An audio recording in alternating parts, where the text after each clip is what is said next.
It's easier than ever before to get approved for a 96-month new or used car auto loan, and that is an absolutely terrible idea. I can't think of anything more terrible unless you decided to go with, I don't know, a 10-year note for a car. 96 months, 8 years to pay off a car is a ridiculous loan length for anybody considering purchasing a car. You'll never, let me repeat myself, you will never have equity, even when it's paid off. The latest data from Edmunds is absolutely shocking. New car shoppers are taking on a $1,000 a month or greater payment at record levels. We're going to break that down in just a moment. And those same shoppers are taking out bigger loan amounts than ever before. We'll dig into all the numbers here from Edmunds, Dad, but you pair the fact that people are taking out larger loans than ever before, spending more than $1,000 a month just on the finance payment for their auto loan, not actually the full cost of ownership each month for that vehicle. And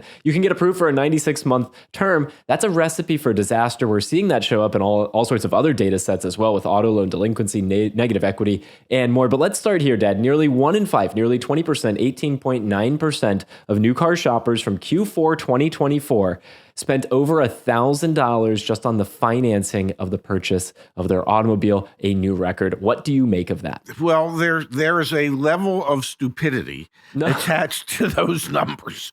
I don't care how much money you make. There's certain living expenses, whether it be rent, whether it be a mortgage. Let me just suggest for a second that somebody that can afford $1,000 a month car payment, I don't know, might have a $3,000 a month mortgage payment. So you've got a mortgage payment of $3,000. You have a car payment of $1,000. You have automobile insurance of $200. You have gas and food and other consumer debt, credit card.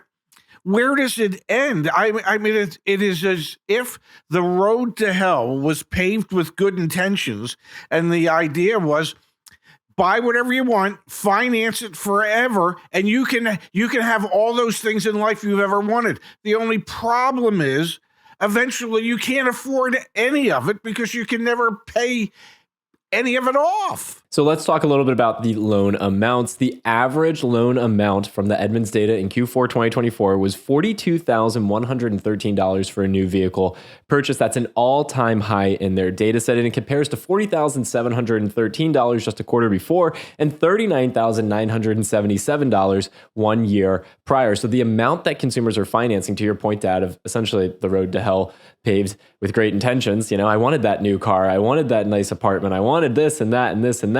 Well, it's paved in good intentions. You want all these things, but you're setting yourself up with record amounts of debt, and that's what the Edmunds data shows here. The average monthly payment, Dad, for a new vehicle in the most recent quarter, $754, up from the prior quarter, up from the prior year.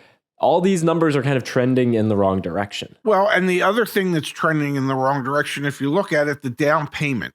The down payment has declined from $7,074 in quarter 4 2023 to $6,856. That's not a huge difference, but it shows that people don't have quite as much money to put down to get into their new car that they're getting into. And so in order to get into that car, they're agreeing to, on average, a payment of $754. And others out there, I mean, when you think about it, if the average transaction price is $42 and change, you're almost at a $50,000 purchase with the down payment.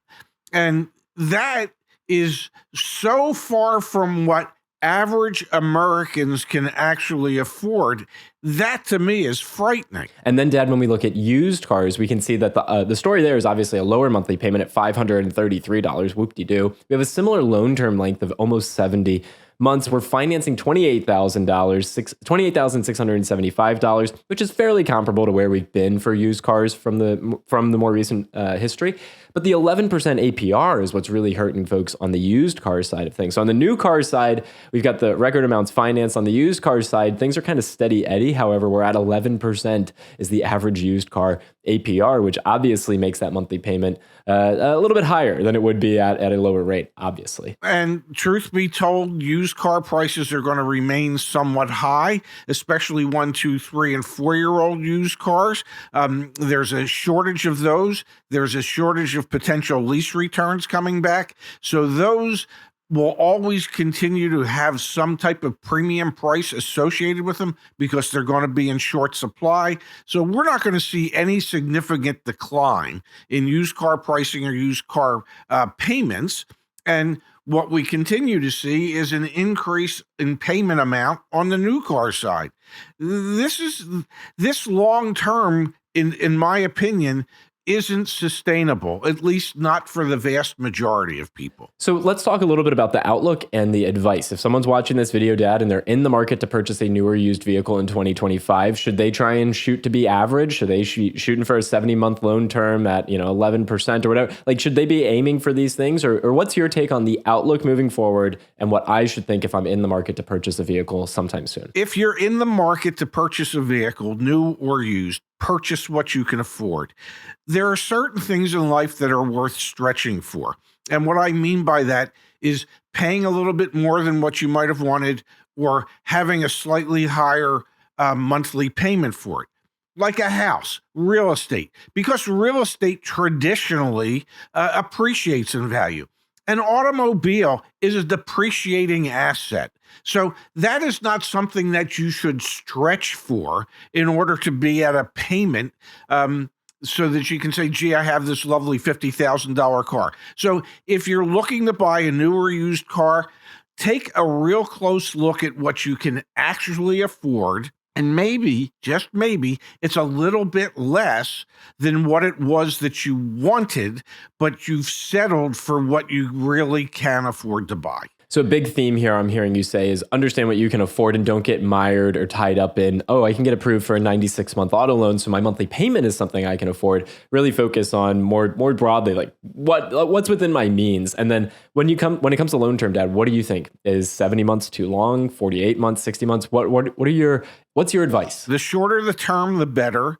I would not go beyond 72 months. I would feel more comfortable if people would stay at 60 months or less. But if you need to stretch, don't stretch beyond 72 months. 84 and 96-month financing for vehicles it's just asinine because in many cases, those vehicles won't last as long as the loan term. So do yourself a favor, buy something that you can get an affordable payment on in a shorter term, 60 months or less, at max 72 months or less. But never, never put yourself in a position to go for 84 or 96-month financing. When it comes to vehicle affordability and how much car you can afford, we have a great guide back on caredge.com. Just Google search CarEdge, how much car can I afford? And my dad's 10% rule will come right up, or we'll link to the video that you made for that as well in the description of this video.